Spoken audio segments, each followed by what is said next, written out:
আজকের গল্প এক যে আছে রাজার দেশ। এক যে আছে রাজা, রাজার কোনো সুয়োরানী দুয়োরানী নেই, আজ কেবল এক রানী, তাকে প্রজারা বলে রানীমা। রাজা একান্তে আদর করে বলতো রানী। আর আছে দুই ছেলে, ছোটটাকে আদর করে দুষ্টু না বলে কেউ কেউ বলে বিচ্ছু, আর বড়টা এতটাই শান্ত সবাই আদর করে বলে জাদু সোনা। জাদু সোনাকে কেউ কিছু খেতে দিলে বিচ্ছুটাকে না দিয়ে সে খায় না, তাই সবাই জাদুকে খাওয়াতে চেয়ে বিচ্ছুটাকেই খাওয়ায় বেশি। আর বিচ্ছুকে যদি কিছু করতে মানা করতে হয় তবে খোঁজ খোঁজ জাদু সোনাকে খোঁজ, দাদা ছাড়া কারো মানা মানে না সে। এই হলো রাজার সংসার। রাজার রাজ্যের নামও একটা ছিল, তবে হারিয়ে গেছে। সেই নাম তো কেউ বলে না অনেক দিন, প্রজারাই নাম পাল্টে দিয়েছে।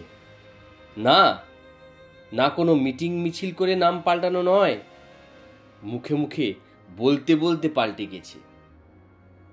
তা প্রজারা বলে তাদের রাজ্যের নাম শান্তিনীড়, আর রাজবাড়ির নাম ভালোবাসা।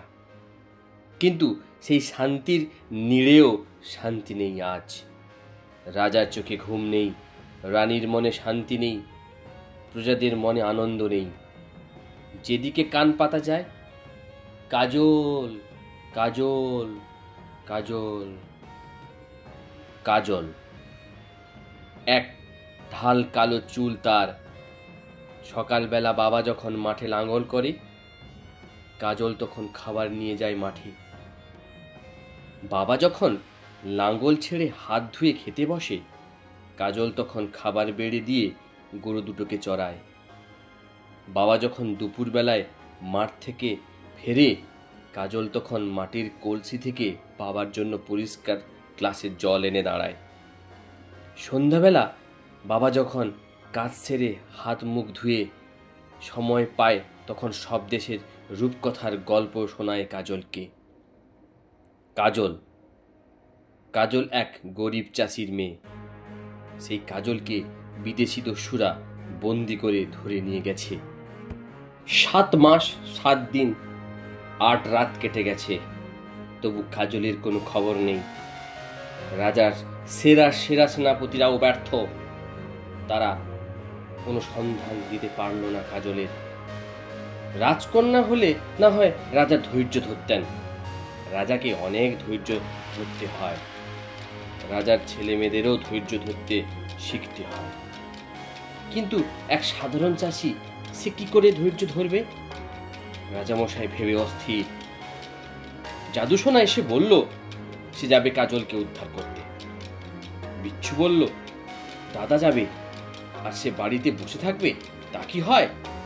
তাছাড়া দাদা খুব ভালো ছেলে, ওইসব বদমাইশদের কিভাবে শায়েস্তা করতে হয় সে জানে না, সুতরাং তাকে সঙ্গে যেতেই হবে। বিচ্ছুকে আটকায় এমন সাধ্য কার? খবর পেয়ে রানীমা ছুটে এলেন কাজলের বাবা, ছুটে এলেন অনেকেই। রাজামশাই নিষেধ করুন, জাদু সোনা আর বিচ্ছুকে যেতে বারণ করুন। রাজামশাই চুপ করে থাকলেন। জাদু সোনা প্রণাম করল। বিচ্ছু বলল আমরা তাহলে আসি বাবা। জাদু সোনা আর বিচ্ছু চলল কাজলের উদ্ধারে। দিন নেই রাত নেই, জাদু সোনা আর বিচ্ছু চলছে। কত গ্রাম পিছনে পড়ে রইল, কত শহর পিছতে পিছতে চোখের আড়াল হলো, তার ইয়ত্তা নেই। নদীর ধারে গাছের তলায় রাত কাটলো তাদের। জাদু সোনা বলে ভাই একটু ঘুমো, আমি বসে আছি। বিচ্ছু একটু ঘুমিয়ে নেয়, জেগে উঠে বলে তুমি একটু ঘুমো, না হলে আমার ঘুম আসবে না। জাদু সোনা ঘুমাতে চেষ্টা করে, একটু ঘুমিয়েছি কি ঘুমোয়নি, জেগে উঠে বলে এবার তুমি ঘুমাও লক্ষ্মী ভাইটি আমার। এইভাবে দিন কাটে রাত কাটে, ভোর হওয়ার আগেই দুজনে আবার বেরিয়ে পড়ল। হাঁটতে থাকে হাঁটতে থাকে, হাঁটতে হাঁটতে তৃষ্ণা পেলে পুকুরের নদীর জলে তৃষ্ণা মেটায়, খিদে পেলে গাছের ফল খায়। এমনি করেই দিন যায়, রাত যায়, দিন যায়। রাজকুমাররা হাঁটতে থাকে হাঁটতে থাকে, হাঁটতে হাঁটতে হাঁটতে হাঁটতে একসময় তারা পৌঁছে গেল চোখ টেরা রাজার দেশে। সেখানে যেদিকে তাকায় শুধু রাজপ্রাসাদ আর রাজপ্রাসাদ।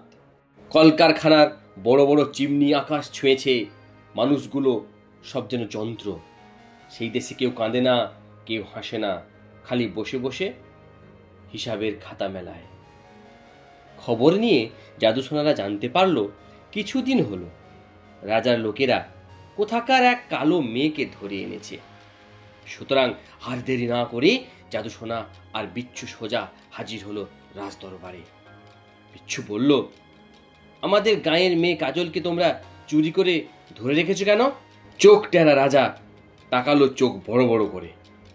সেনাপতি বলল, আমরা আমাদের কাজের কৈফিয়ত কাউকে দিই না। কেন? আমরা উন্নত দেশ, আমরা অন্যদের বলি, তারা শোনে। যদি কেউ না শোনে, আমরা শুনতে বাধ্য করি। উন্নত দেশ হিসাবে অন্যকে শেখাবার আমাদের একটা নৈতিক দায়িত্ব আছে।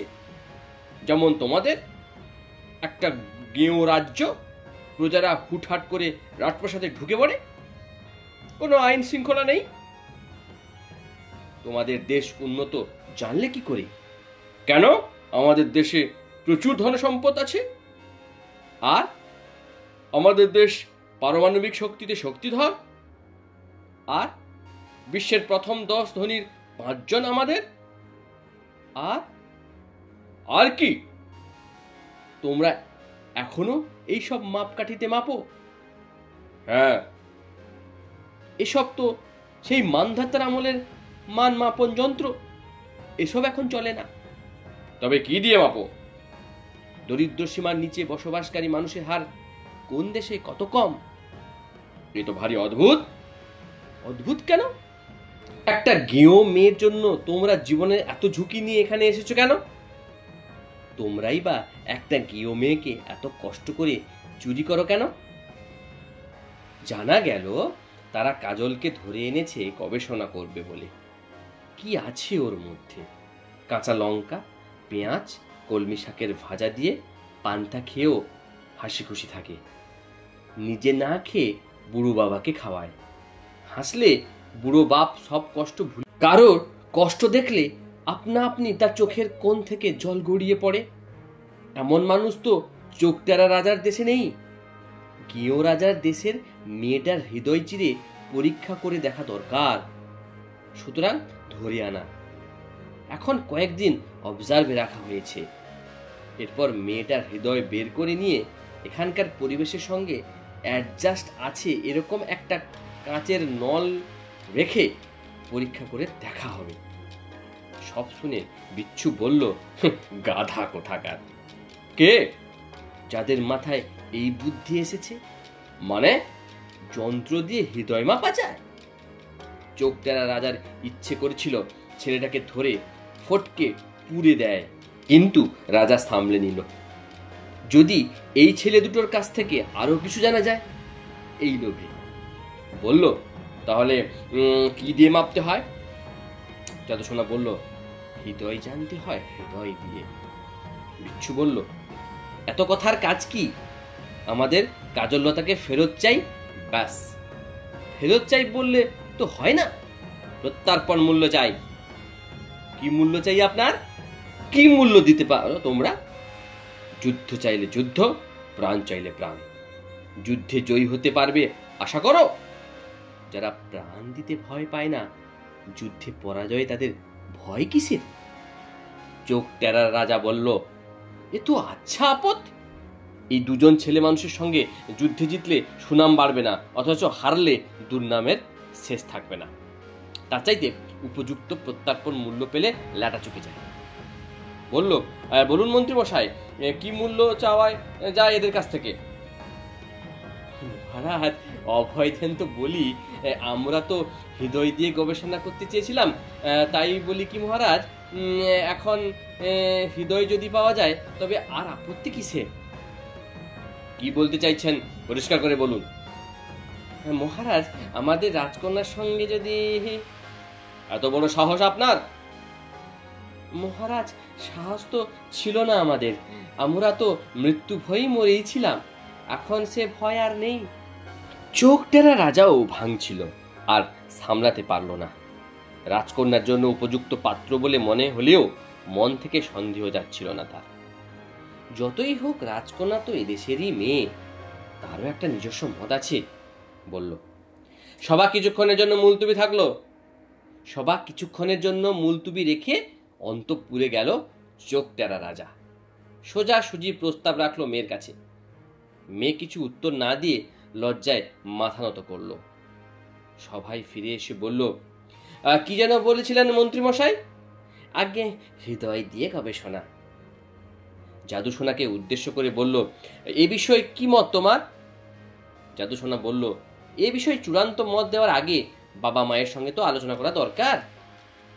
আর আর বিচ্ছুকে বাদ দিয়ে মন্ত্রীমশাই বললেন, মহারাজ, আমার একটা নিবেদন আছে। বলুন। রাজকন্যার বিয়ের ঘটক হিসাবে আমার কিছু দাবি থাকে, আপনারা সকলে সম্মত থাকলে আমার মেয়ে...